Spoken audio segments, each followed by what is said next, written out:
Praise the Lord. I greet you very good morning.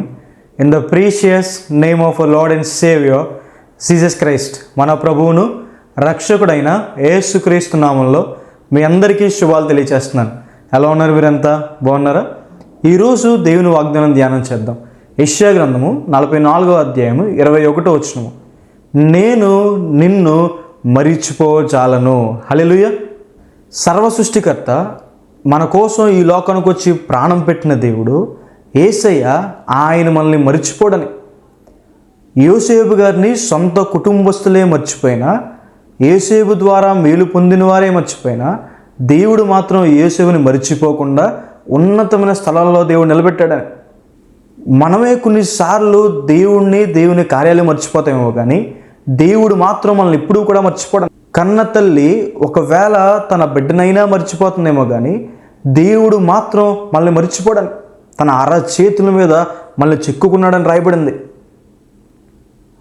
క్రీస్తు ప్రభు వారు శిలువ మరణం పొందేటప్పుడు కూడా అంత భయంకరమైన శ్రమల్లో కూడా దేవుని ఆలోచనలో తలంపుల్లో మనమే ఉన్నామని.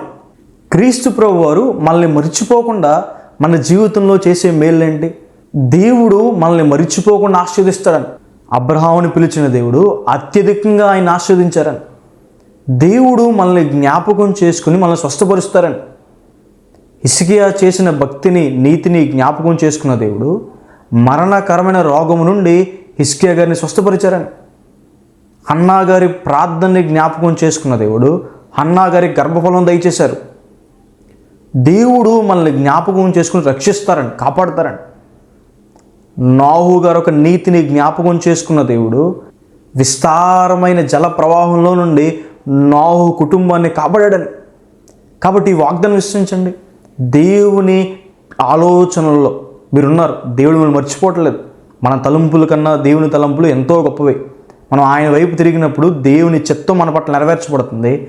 దేవుని ఆలోచనలో ఎప్పుడూ మీరున్నారని ప్రార్థన చేసుకుందాం. సర్వశక్తిమంతుడా, జీవంగల దేవేశ, ప్రభువా మీకు వేలాది వందనాలు యేసయ్యా. ఈరోజు ఈ వాగ్దానం ద్వారా మాతో మాట్లాడినందుకు దేవా, ప్రభువా మీకు వందనాలు. ప్రియులు ఎంతమంది అయితే ఈ వాగ్దానం వీక్షిస్తున్నారో వారి జీవితంలో వేల్చండి, సహాయం చేయండి. ప్రభువా మరిచిపోకుండా ఆశీర్వదిస్తాను సెలవిచ్చింది దేవా, వారిని ఆశీర్వదించండి. ప్రభువా వారిని స్వస్థపరచండి, లేవనెత్తండి, అభివృద్ధిపరచండి. గర్భఫలం లేని వారికి గర్భఫలం దయచండి. కృపానుగ్రహించమని దేవా, గొప్ప ఉజ్జీవంతో నడిపించమని, మీ కాపుదల వారికి దయచేయమని యేసు నామమున అడిగి వేడుకుంటున్నాను తండ్రి. Amen. God bless you. God bless India.